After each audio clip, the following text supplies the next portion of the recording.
O quizás se identifica un poquitico con una meditación que me ha tocado en la vida. Una meditación demasiado recurrente. El canto dice así: so che mando du mare, so che mando du mare, so che mando du mare, dibo di deo, bamba socuta la roye, so che mando du mare, so che mando du mare, so che mando du mare, so che mando du mare, dibo di deo, bamba socuta la roye, so che mando du mare. Y más o menos la traducción es: no sufras, no llores, no padezcas por esto tan triste que te ha tocado vivir. No sufras, no padezcas, no llores, aguántalo, porque esto es parte del destino. Esto es parte del proceso que te ha tocado vivir. Y resulta que estamos hablando de un niño que está solo en la calle, sin mamá, sin papá, sin casa, sin dinero, sin ropa, sin comida, sin ninguna posibilidad de nada. Es ese momento en la vida donde no hay posibilidades de nada. Es ese momento en la vida, describe el canto, cuando todo está cerrado, cuando aparentemente nos convertimos en un non-person, no existimos, somos como un cero a la izquierda. Clamamos a Dios y parece que no nos escucha. Le pedimos a los seres, a los santos, a la religión que sea, y parece que nadie nos escucha. Parece que no existimos. Quizás se cumpliría ahí aquella visión del existencialismo ateo descrito por Jean-Paul Sartre, cuando diría que estamos arrojados en la nada, que el mundo es la nada y que estamos arrojados en la nada y que no le importamos a nadie, que la vida es una pasión inútil, que no tiene sentido vivir. Entonces ese momento existencial crudo, muchos lo hemos vivido, quizás alguno lo está viviendo, y es justamente la descripción del canto. Ya estuvo escrito, ya lo ocurrió a alguien, está expresado en la persona del lenguaje. Es ese instante justamente en el que Jesús va a subir a la cruz. Parece que es mentira. Un hombre que está 3 años en su vida pública haciendo milagros. Un hombre que es capaz solamente de estar parado en medio de la multitud, y llega una mujer que sangra y le toca su capa, y con solo tocar su capa deja de sangrar. Un hombre que es capaz de traer a la vida a una niña muerta. Un hombre que es capaz de decir a un paralítico: levántate y anda, y con esas palabras camina. Un hombre que es capaz de escupir en el fango, crear una mezcla, tocar con esa mezcla de saliva y barro los ojos de un ciego, el de Bartimeo, y curar la ceguera.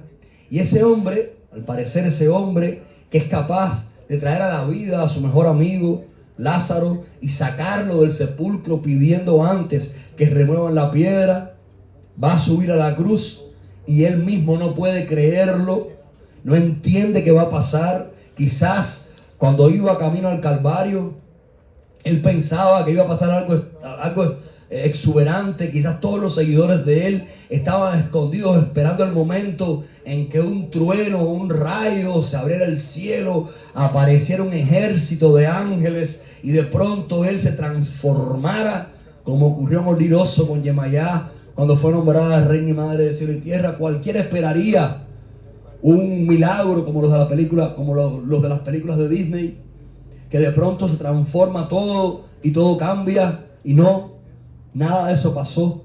Ese hombre subió a la cruz y ahí, desesperado, atormentado, gritaría: Eloí, Eloí, lama sabachthani, Dios mío, ¿por qué me has abandonado? Y en cuántos instantes de la vida nos encontramos abandonados, apedreados, solos, despreciados aparentemente, sin ninguna esperanza, sin esperanza absolutamente de nada. Y es justamente eso lo que cuenta su que mandó Numares, su que mandó. Pero dice algo más, y es lo interesante que traigo en este mensaje de hoy, porque este mensaje de hoy no es un mensaje de desesperanza. Empieza con un mensaje de comprensión, donde los espíritus de luz, a través de esta palabra, está comprendiendo ese momento, ese minuto de dolor, de angustia, de desesperación, de ausencia. Ese minuto donde te echas a llorar y nadie está delante, pero tú no puedes aguantar las lágrimas. Ese instante en que tú no comprendes la vida que estás viviendo y entiendes que vida no se llama porque no puede serlo. Es un instante donde los espíritus de luz, a través de esta palabra, te comprenden. Comprenden el instante en el que estás, el momento en el que has vivido. Recuerdo esta mañana meditando en todo esto, lleno de dolor, lleno de angustia, porque los dolores y la angustia tienen que pasar por mí, medium soy, para poder transmitir todos estos mensajes. Si no lo vivo, ¿cómo será verdad estas palabras? Si no lo sufro, ¿cómo serán verdad estas palabras? Si no lo experimento, ¿cómo serán verdad estas palabras? Entonces le doy gracias a Dios por pasar por todos esos estados de angustia, de dolor, de soledad, de locura, quizás, para poder después reinterpretarlo y poder hablar a cada corazón, a cada alma, a cada ser, a quienes los espíritus quieren llegar. Y como primera instancia de este día de hoy, expresar una sola cosa: la comprensión. Dios comprende, los seres comprenden, pero hay un mensaje más allá de la comprensión que encierra este canto y que encierra la realidad de mi ángel de la guarda, la realidad del lenguaje. El lenguaje que está expresado en ese fragmento de la cruz también, en ese fragmento donde Jesús está aparentemente abandonado de su realidad existencial en ese justo instante, en ese justo momento. Hay algo más que contar, hay algo más que entender que cuenta el canto. Bueno, y dice: no llores el lenguaje, no sufras, no padezcas, y quizás diría: no te preocupes, que esto está escrito en tu destino. Esto es parte del proceso. Y es que somos espíritus viviendo una experiencia material. Y este espíritu que somos, que está viviendo una experiencia material, ha de experimentar obstáculos. Y a veces aquellos obstáculos van a ir hasta el límite y quizás un poco más allá del límite. Y vamos a creer que no podemos, y vamos a creer que es imposible soportar o aguantar el delirio hacia dónde va nuestra mente cuando no puede más, cuando no puede con más. Y hoy en la mañana les decía, meditando en estas palabras, escuchaba a un hombre que sigo mucho, lo compartí en el chat, y él contaba que cuando era niño eran muy pobres en su casa, eran muy pobres. Su padre era alcohólico y su madre enferma de cáncer. Él tenía unos 4 años de edad cuando escucha al padre decirle a la madre, estaba borracho, que la culpa de que ella tuviera cáncer era de su niño, de él, acabado de nacer. Y él empezó a arrastrar esa culpa desde entonces por el cáncer de su madre. La madre empezó a ir a quimioterapia y no tenían con quién dejarlo. Quien acompañaba a la madre a la quimio era un hermano, y él tenía que quedarse solito con 4 años en su casa porque no había otra opción. Y él recuerda, contando esta historia, que venía arrastrando una culpa, un dolor, una angustia. A veces la culpa es también ese destino, es también esa cruz, es también esa angustia que no nos podemos quitar de arriba. Una culpa que arrastramos es como un peso, como un abrigo viejo, sudado, lleno de churre, que no sabemos quitárnoslo. Y eso nos lacera, nos carcome, nos transforma, nos llena de hiel, nos hiere profundamente. Bueno, pues hoy los espíritus también de luz, hoy el espíritu de la verdad, a través de estas palabras, está diciéndote que te comprende. Me está diciendo a mí que me comprende.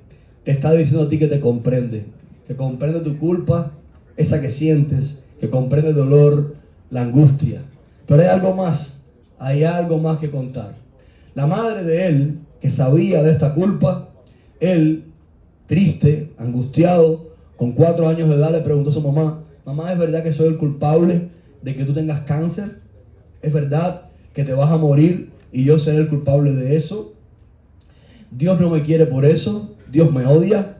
Y la madre le dijo: no, Dios te ama profundamente y vamos a hacer una cosa, tú no tienes culpa de nada. Recuerda que tu papá no analiza muy bien la vida, además bebe y el alcohol trastroca la mente.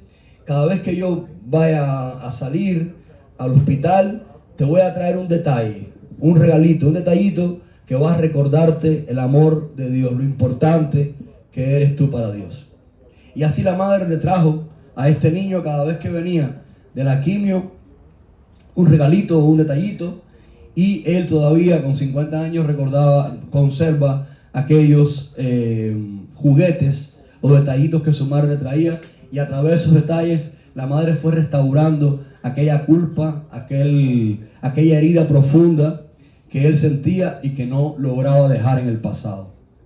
Esto me recuerda que para poder superar la angustia, el dolor, la soledad, hemos de dejar el pasado en el pasado. Hemos de romper con el pasado. Hemos de romper con aquello que me hirió y que arrastramos hasta más no poder, porque no sabemos romper con el pasado, porque no sabemos dejar la herida atrás, porque nos mantenemos angustiados, arrastrando la herida con el miedo de que lo que pasó vuelva a regresar. Pero insisto en algo que está implícito en la canción que nos cuenta sobre la astralidad del lenguaje. Dice: no sufras, no llores, no padezcas, no temas. Indirectamente dice: aguanta, sé valiente, sé un hombre, sé una mujer, sé corajudo, que esto lo vas a superar. Estás llamado a vivirlo. Este es tu destino. Esta enfermedad que te tocó, esta astralidad que te tocó, esta relación triste, angustiosa, este conflicto económico, esto que estás viviendo, esta relación mal llevada con tu hijo, con tu hija, con tu familia, este conflicto existencial, estás llamado a vivirlo. Pero comprende y entiende que tú tienes el coraje y la fuerza para superarlo. Eso que mandó Numare dice: el destino lo ha marcado y tú lo vas a superar. Pero tú vas a convertir esto en algo muy grande. Pero tú vas a ser tan inmenso que te vas a crecer por encima del dolor. Vas a conquistar el dolor y después, conquistándolo, vas a enseñar a otros a conquistarlo, y el dolor no podrá contigo. Y no solo no podrá contigo, no podrá con otros, porque ya esos otros aprenderán de ti a conquistar y a dominar el dolor. Y eso justamente es el lenguaje. El lenguaje se convirtió en la fuerza que conquista y domina el dolor. El lenguaje se convirtió en el que se ríe del dolor. El lenguaje se convirtió en el niño más triste, y de pronto de la tristeza se convirtió en el santo de la alegría. El lenguaje se convirtió en la ocha o más, en el santo de la inteligencia, porque el dolor no pudo con él, porque él pudo más que el dolor. Solo tienes que hacer una cosa: sentirte comprendido, sentirte escuchado y buscar presupuestos, caminos, vías para hacerte más fuerte. Tienes que recordar una frase sublime, majestuosa, que me hizo grande cuando era un adolescente y que tristemente olvido muchas veces en este andar por la vida. San Agustín diría: cristiano, recupera tu dignidad. Tienes que recuperar tu dignidad de hijo de Dios. Tienes que sentirte hijo del Altísimo. Tienes que sentirte rey. Tú puedes conquistar el dolor. Tú puedes conquistar la enfermedad. Tú puedes más que este más acá, porque tú eres del más allá. Tú vienes de un poder, de un lugar superior a este. Tú eres superior a esto. Tú eres un espíritu eterno viviendo una experiencia material. Luego tú puedes conquistar cualquier cosa que la materia intente destruir. Tu espíritu, ese ser que eres tú, ese self que eres tú. Y esta es la buena noticia: tú puedes con esto. Eso que mandó Dumar, eso que mandó, dice, no sufras, no llores, no te detengas en el dolor, no te lamentes por el dolor, hazte más grande que el dolor. Crécete por encima del dolor en nombre de algo mucho más allá que descubrirás y entenderás si lees más allá de mis palabras. Dicen los espíritus de luz, hazte más fuerte, lograrás dominarlo, y una vez que lo domines vas a mostrarle al mundo cómo dominarlo y cómo conquistarlo. Y la canción continúa. So que mandó Dumare, so que mandó Dumare, so que mandó Dumare, dibo dideo, bamba socuta laro, so que mandó Dumare, a la vaina so que mandó a la vaina, Ogún a la vaina so que mandó a la vaina. Dice que el lenguaje se encuentra, Ogún se lo encuentra y se lo lleva consigo, y nace algo aún más maravilloso todavía. Ogún vivía con Ochosi, se lo encuentra, lo recoge y se lo lleva consigo, y se crea entonces una fuerza única en la historia, que es la trilogía inseparable del lenguaje Ogún Ochosi, y pasan a ser ellos los guerreros, los santos de iniciación de todo religioso arriba de la tierra. Empiezan a convertirse en los guerreros, en aquellos fuertes que dominaron el dolor para aliviar del dolor al mundo entero. Valió la pena entonces llorar, valió la pena entonces entender y pasar por el dolor para poder entender qué significa resucitar.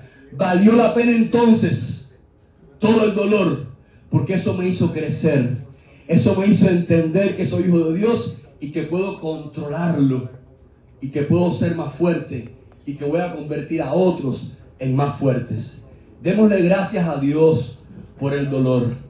Levantémonos, no nos quedemos llorando, sequemos las lágrimas, encontremos presupuestos y mostrémonos de verdad como los valientes, dignos, hijos de Dios, que podemos conquistar el mundo a través de la paz y a través de los presupuestos que Él y los espíritus de luz hoy nos dan. Que Dios les bendiga. Padre nuestro.